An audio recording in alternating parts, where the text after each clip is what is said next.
Ассалаумағалейкум қазақ елі, сіздермен бірге pdtest.kz сайтының жүргізушісі Әділет Жүнісов. Бүгінгі сабақта біз сіздермен тест талқылайтын боламыз. Ал бастайық. Осы белгінің қолданылу аймағында қозғалған кезде жүргізуші не істейді? Қозғалыс жылдамдығы көбейтеді және оны тез өтеуге тырысады. Қозғалыс жылдамдығын төмендету және аса абай болу дейді. Жолдың және одан тыс жерлерінде бақылауға тиіс дейді. Негізі жауабы 2 мен 3 болады.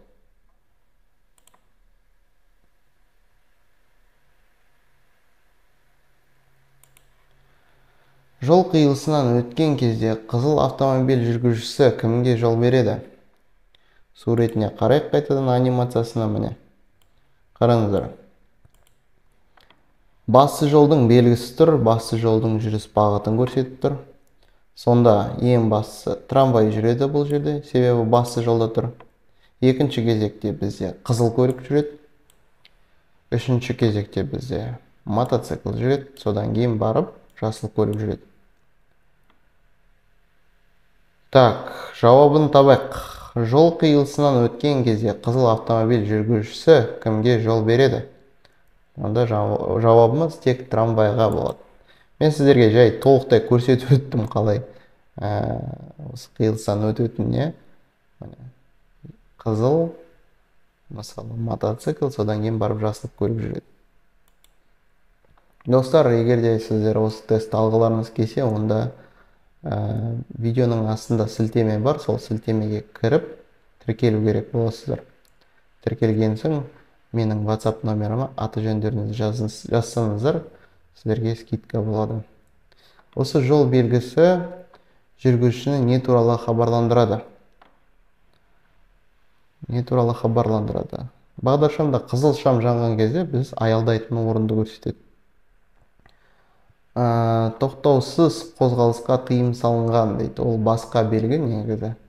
Жүргізуші бағдаршамға қарамастан тоқтау тиіс орны дейді. Ойбай, ондайда болған. Менде бір оқушым осы белгіде бағдаршамда жасыл жанған кезде тоқтап, жол көлік оқиғасы болған. Сондықтан дұрыс жауабы бізде С болады. Тек қана бағдаршамның қызыл шамы жанған кезде сіздер бұл белгінің бойымен аялдау тиіссіздер. Көлік құралдары қиылыстан қандай реттелікпен өтеді? Бізде жол төсеміне қараймыз. Тас жол, топырақ жол, тас жол басымды болып келеді. Сондықтан бірінші мотоцикл, жеңіл көлік, содан кейін барып жүк көлік жүреді. Жауабымыз бізде Б болады.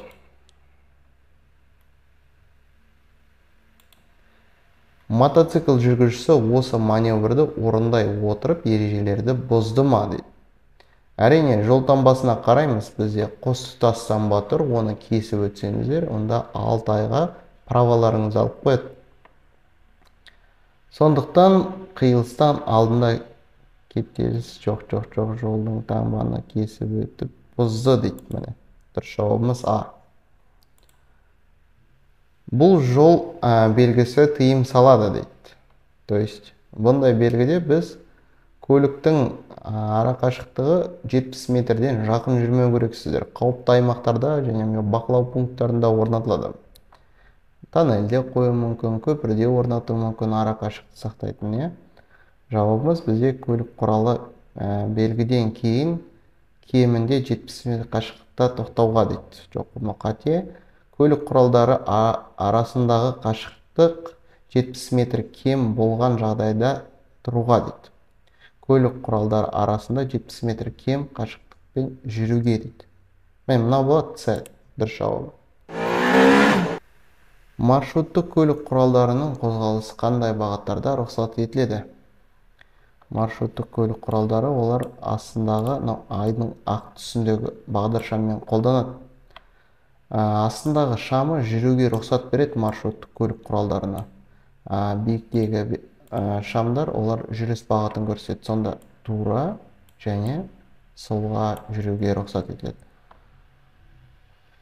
Так, жауабы тек тура қозғалысқа тыйым салынады, тура солға және кері бағытта дейді. Міне жауабымыз бізде С болады. Достар, осы видеоны астында лайк қойып, комментарий жазыңыздар. Жүксіз масса бұл. Көлік құралының экипажсыз жолаушыларымен жүксіз отынсыз қажеті туралы сайман жиынтықсыз дейді. Короче, мынау емес. Көлік құралының экипажымен жолаушыларымен жүкті толық отын қорымен қажетті құрал сайманы жиынтығы бар массасы дейді. Көлік құралының экипажсыз жолаушыларымен жеткісіз бірақ толық отын қорымен қажетті құрал сайман бар массасы дейді. С болады жауабы.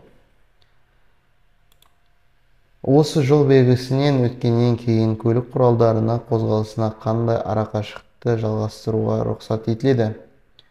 Неден артық емес, метрден кем емес дейді. Б болады жауабы. Жаңа ғана осы сұрақты қарастырғанбыз. Бұл жағдайда жүк көлігіне басып озуға рұқсат етіледі ме дейді. Бізде жол белгісі жол беріңіз дейді. Онда сіздер 250 метрге дейін үлгерсеңіздер, онда болады. Қиылыстың өзінде тыйым салынады. Жауабымыз бізде егер басып озу қиылысқа дейін аяқталса рұқсат етіледі. Төменде көрсетілген белгілердің қайсысы рұқсат етілген ең жоғарғы салмағы 3,5 тоннадан аспайтын жүк көліктерінің қозғалысына рұқсат береді? Автомобильдерге арналған жол деген белгі. Бізге жүк көлік салмағы 3,5 тоннадан жоғары болса жүруге тыйым салады. Бірақ бізде мында жазылған 3,5 тоннадан төмен. Сондықтан біз осы А, В деген белгіге жүруімізге рұқсат. Бұл жол белгілері не туралы ескертеді? Трамвай желісімен қиылысу 200 метрден кейін дейді. Және де трамвайға сіздер не істейсіздер? Жол беру дейсіздер.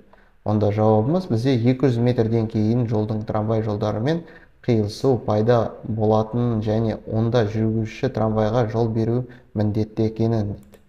Дұрыс жауабымыз Б. Міне. Келесі, жеңіл автокөлік жүргізушісі қандай бағыттарда қозғалыс жалғастыруға рұқсат етіледі дейді. Так, жол таңбасына қараймыз. Жол таңбасына бізде тура және солға рұқсат береді. Дұрыс па? Бірақ біздің сол жағымызда көлік болмаған жағдайда біз тек тура бағытта жүру тиіспіз. Себебі біз оның алдын ала көшіп алу керек еді. Егер де солға бұрғыларыңыз келсе, маневр деген тақырып бар, сол жерге кіріп оқуларыңызға болады. Жауабымыз мұнда тек тура бағытта. Осы жол белгісі жүргізушіні не туралы хабарландырады? Бұл белгі бізде аялдауға тыйым салады дейді. Аялдауға тыйым салынады. Орнатылған жерінен келесі қиылысқа дейін тыйым салынады сіздерге тоқтауға. Рұқсат етіледі әрине, тек қана мәжбүрлі болған кезде. Осы жол белгісі жүргізушілерді не туралы хабарлайды? Шеңберлі жүріс, қиылыстағы рұқсат етілген қозғалысты бағыты, айналма қозғалысы бар қиылысқа шығу. Дұрыс, Б болады. Негізгі белгінің атауы бізде шеңберлі жүріс дейміз. Мұнда кішкене интернет слабый болғандықтан кішкене қатып жатыр, ренжімеңіздер. Қазір келесі сұраққа көшеміз.